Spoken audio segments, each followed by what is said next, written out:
Welcome. In this short tutorial, I'll be going over the basics of Hearts of Iron 4, as well as the countries and provinces that you can pick. First of all, there's a couple of options that come up on the menu in the vanilla game. There's the single player option, which allows you to play by yourself in a sort of sandbox type manner. There's the multiplayer option, which allows you to play with other players. There's the options option, which allows you to set the settings for the game. I recommend lowering your video settings down to what I have here, in case your PC may be kind of on a slow side. Rivers are an essential part of the game, so I recommend keeping that.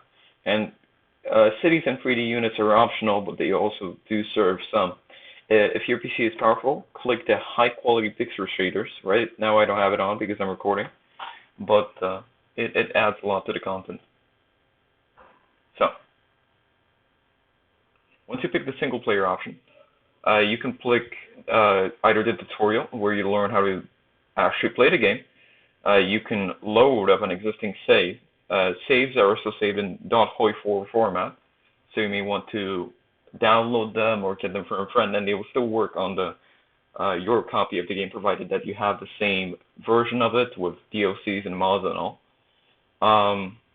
Or you can just start a new game entirely, where you begin a new file. So once you start the game, you have two options. Either there's the Gathering Storm scenario, which is the basic default one, which most people use, or you can jump right into the War of the Blitzkrieg scenario. Although I don't recommend the Blitzkrieg scenario for the very reason that all the wars have already begun, and you can't really find much to do with it. So I recommend picking the basic first scenario, the Gathering Storm. And here there's about an equal amount of nations, but there's a lot more options which you can do, and you can essentially prepare yourself for the what is coming, hence the name. So there's a bunch of theaters that you may want to explore. There's the North American one, where you pretty much mostly build up. Central America and the Caribbean don't really do much, but you may still want to try out Cuba, the Dominican Republic, and Haiti. Got those mixed up. There's a South American theater.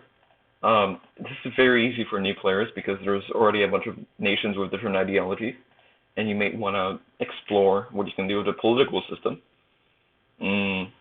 There's this African theater, and really there's only three nations here. South Africa, which is actually quite powerful.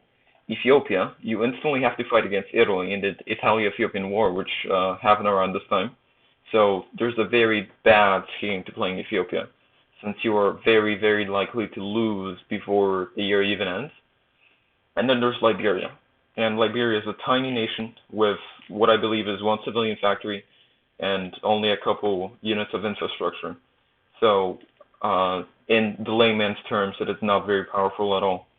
All the other nations are puppets of their, either puppets or colonial provinces of their masters up in Europe. So France, Italy, the United Kingdom, and Spain are the main colonizers. Portugal also has a bunch of colonies over here, which they export stuff from. Of course, this is related to the entire trade system, which is a much more complicated thing, and beginners don't really need to know all this. But these nations can be released if you play as any of the European nations in the European theater, which is obviously the most interesting. We have the German Reich, Italy, and a couple of Balkan nations, which get expansions together with DLCs, but are pretty fun to play with on default.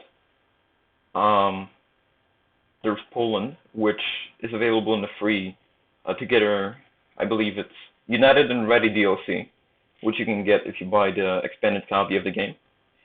There's the Soviet Union, which is arguably the most powerful nation at the beginning of the game, and has a bunch of smaller nations, as well as the most powerful releasable nation, Ukraine, which you can play as if you play the Soviet Union, and then liberate yourself as Ukraine. So there's a bunch of options you can take here, really. There's the Asian theater. This is pretty much a Japan versus China war. So you can pick either one of these and either defend yourself as China, or test out your naval skills as Japan.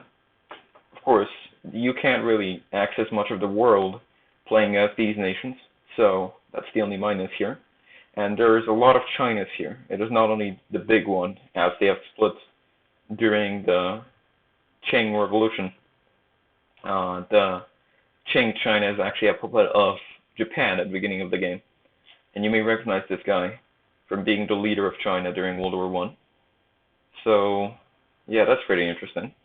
The British Raj is a puppet of Britain, of course. There's these Arabic nations over here, and they're good for building up. They don't really have any actual power or focus trees, although that's bound to change. Turkey is an interesting one because it's shoved right in the middle of all theaters, and you can do a ton of stuff. And of course, there's the Australasian theater. New Zealand, Australia, both puppets of Britain. The Dutch East Indies, puppets of the Dutch, but it's pretty powerful to break away. Malay is pretty broken, but it can also serve a good game. And Philippines, which is a protectorate of the USA. So the main Axis powers, of course, are Japan, Italy, and Germany. And if you play as Ireland, you pretty much get unlimited manpower and factories. But pretty much every single other nation will be against you. No matter what you do, they will always team up to form a coalition against your actions.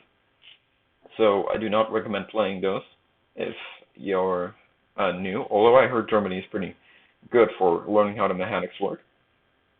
And Japan is more naval-oriented, but Italy seems like the perfect nation to start. So we can begin again by selecting our difficulty: civilian, recruit, regular, veteran, and elite. These are pretty self-explanatory. And Ironman mode, it's pretty much the default for the game where you are able to gain achievements and are not able to use cheats. So I recommend saving in Ironman mode. It saves automatically if you do that. So you can call it Ironman Italy and save and play. So I hope I taught you a little bit about the nations in HOI4. And yeah, enjoy the game.